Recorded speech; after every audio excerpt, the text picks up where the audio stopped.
Bonjour, ici Patrick Pierrat, éditeur d'Info Bref.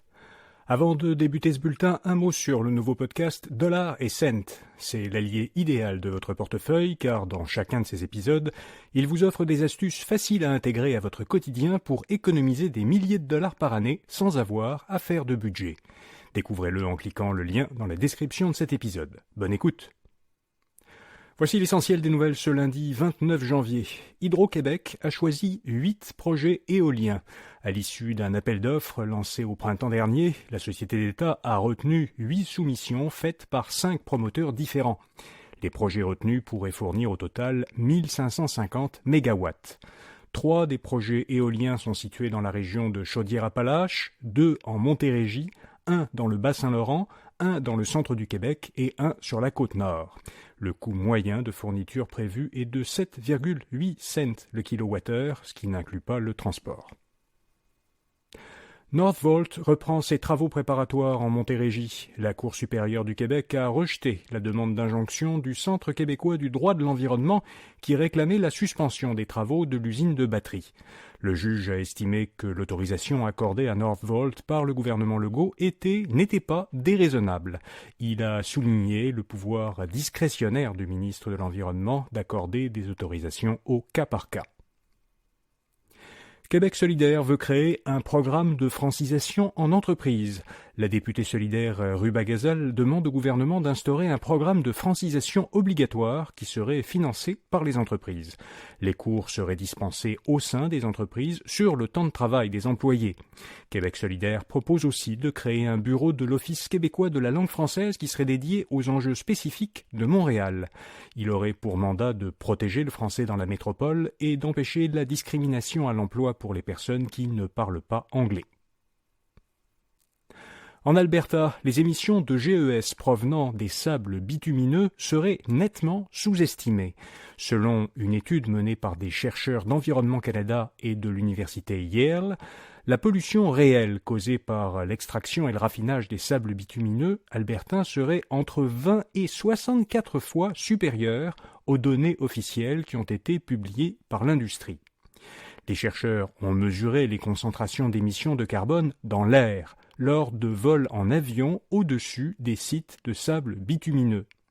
Alors que la méthode de mesure officielle qui est approuvée par le gouvernement fédéral, elle, est plutôt basée sur des estimations de données qui sont faites au sol. Les autorités israéliennes affirment que 12 employés de l'agence de l'ONU pour les réfugiés palestiniens, qui est la principale agence humanitaire dans la bande de Gaza, seraient impliqués dans l'attaque menée par le Hamas en Israël le 7 octobre dernier. L'agence a résilié le contrat de ses employés et l'ONU a ouvert une enquête. À la suite de ces allégations, au moins 9 pays, dont le Canada et les États-Unis, ont suspendu leur aide financière à l'agence. Selon plusieurs médias, les relations entre Israël et cette agence humanitaire sont conflictuelles depuis de nombreuses années. Monsanto a été condamné à verser un énorme montant à une victime de son désherbant. La filiale de la multinationale agrochimique allemande Bayer devra payer 2,25 milliards de dollars américains en dommages, intérêts et indemnités compensatoires à un Américain atteint d'un cancer qui est attribué au glyphosate contenu dans l'herbicide Roundup. Monsanto avait déjà été condamné en novembre dernier à verser un total de 1,5 milliard de dollars américains à trois Américains, qui auraient développé des cancers après avoir utilisé du Roundup pendant des années pour jardiner.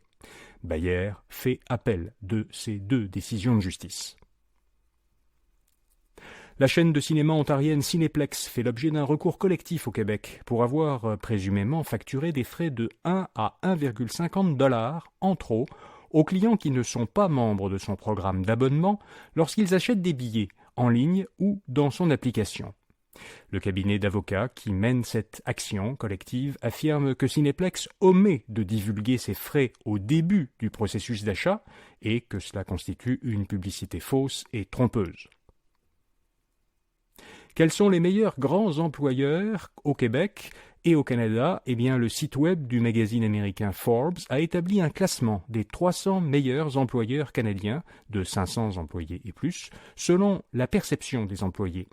Le classement regroupe plusieurs employeurs québécois ou dont le bureau principal est au Québec, dont, dans le top 10, Élections Canada, l'Université Concordia, Hydro-Québec et Parc Canada.